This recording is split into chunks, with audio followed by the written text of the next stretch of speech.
Yo, what's going on, guys? And today we're going to be discussing the latest reporting from my colleague at HoopsHype.com, Michael Scotto, regarding the Kevin Durant sweepstakes. So what is the latest reporting saying? Spurs, Wolves, Heat, Clippers, Raptors are all in the mix for Kevin Durant. Now, I'd like to hear your guys' thoughts down below in the comment section. What do you guys expect and why, in terms of like what the deals could look like and where it's going to be Durant's destination? But besides that, yeah, that's everything I have to say. And in the description should be the link to my colleague Michael Scotto's article. So there's real interest between Kevin Durant and the San Antonio Spurs, and this isn't some sort of flirtation. This is the type of mutual interest that turns into headlines like we are doing now. They drafted Victor Wembanyama to be their franchise pillar. The Spurs always planned to be competitive by year 3 of his development. The clock just hit 0. San Antonio wasted no time jumpstarting the process, landing all-star guard De'Aaron Fox in a blockbuster deal. Fox is expected to ink long-term extension this summer. They also scooped up Rookie of the Year, Stephon Castle, and insiders tell HoopsHype that the Spurs don't want Castle in any Durant talk like they should.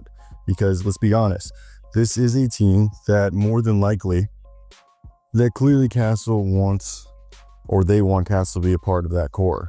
So the same goes for allegedly the number 2 pick, where Dylan Harper, widely seen as the foregone conclusion of who will be drafted with that pick and as the second best player in the draft class, is there for the taking. With that being said, they also have the number 14 pick via Atlanta, which rival teams believe is gettable in the right deal.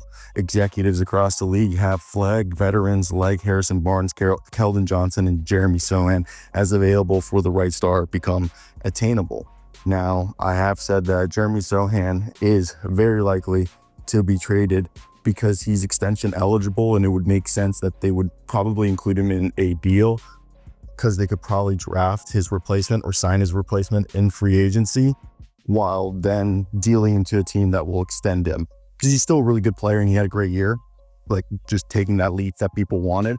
However, the extension, especially with the cap gymnastics that would need to be done, make it a bit hard to keep him if they were to trade for a star. So I have said the best deal, because Harrison Barnes' wife and Harrison Barnes' wife is good friends with De'Aaron Fox's wife, and De'Aaron Fox is good friends with Harrison Barnes. So I secretly think they would keep him, and plus he's kind of like that selfless player, championship quality player, role player that you want.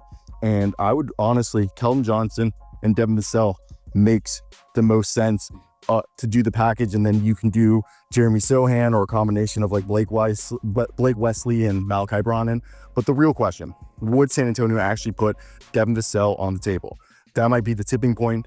Either way, even with no Devin Vassell, the Spurs have the ammo to get this deal done. They got draft capital for days and the right blend of young talent and win now pieces and contracts to go get Kevin Durant if they really want to. Minnesota isn't out either. The Wolves were the loudest name chasing Durant before the trade deadline, and they're still circling. The goal, pair Kevin Durant with Anthony Edwards, who idolized him since day one and now shares an Olympic jersey and medal with him. But Wolves exec still will not budge on Jaden McDaniels. He was off limits in the trade deadline, and he's off limits now, rightfully so. He is a dog, one of the best perimeter defenders in the league, and still a guy who I think has room to grow.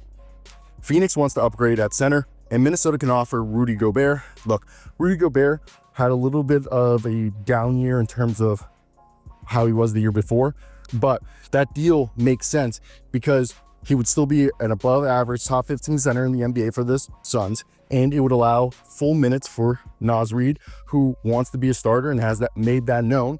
They also want to stay. He is also a priority for the Wolves to retain, as reported earlier this month by HoopsHype.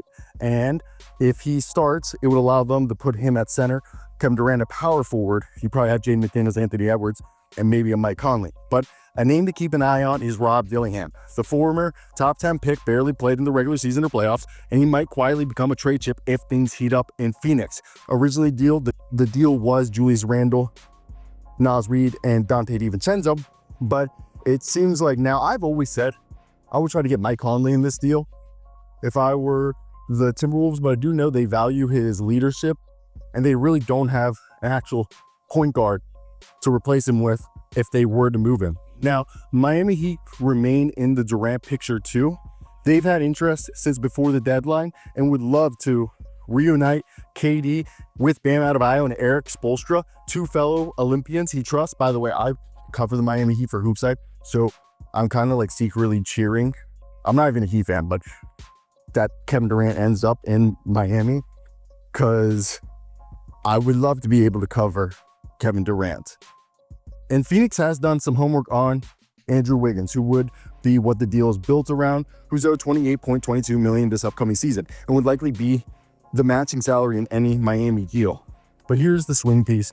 Kel'el Ware, the young man who just came off his rookie deal, has real fans within the Phoenix front office. And the biggest thing is, if Miami's serious about landing Durant, the deal may hinge on whether they put Kel'el Ware in the deal or not. And to me, I wouldn't trade Kel'el Ware.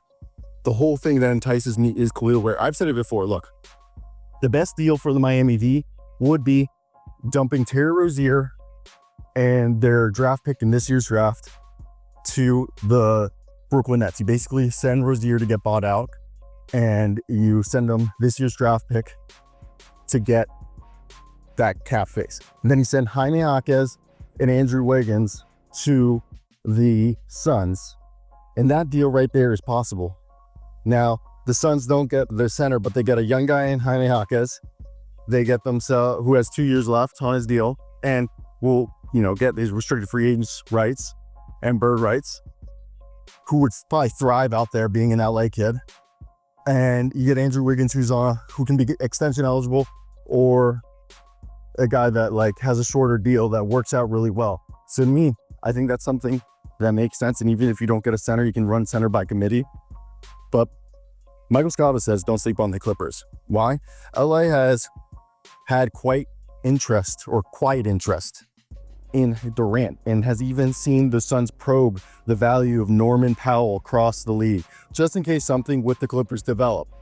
Phoenix would absolutely ask for Ivica Zubac in the deal. This is a guy who just averaged a double-double as top 10 center.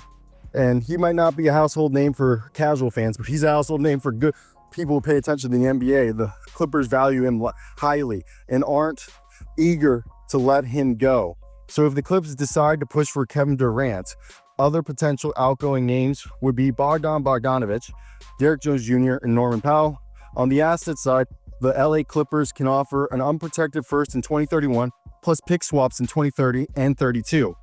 So to me, I think that's the interesting dark horse in all of this.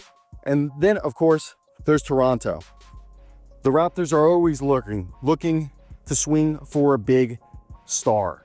And they've been eyeing a star-level move since retooling around Scotty Barnes and bringing in Brandon Ingram. And Durant fits the bill. League sources say Toronto is expected to explore the market of RJ Barrett this summer. Whether it's to bring in KD or to load up for another major play, Toronto is clearly in the stars or bust business again. And this saga is just heating up. So I want to hear your guys' thoughts. Again, I think a Jakob Poeltl, RJ Barrett deal would be the deal for Kevin Durant from Toronto. I mean, it could be Brandon Ingram, because it would be weird to have Brandon Ingram, but I don't know how recently Brandon Ingram, I think he can be traded, but it'd just be weird.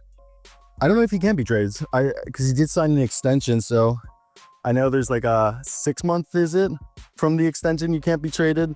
So that would make him in August, and that's a bit more difficult for that deal to happen. So let me hear your guys' thoughts. What do you guys expect and why?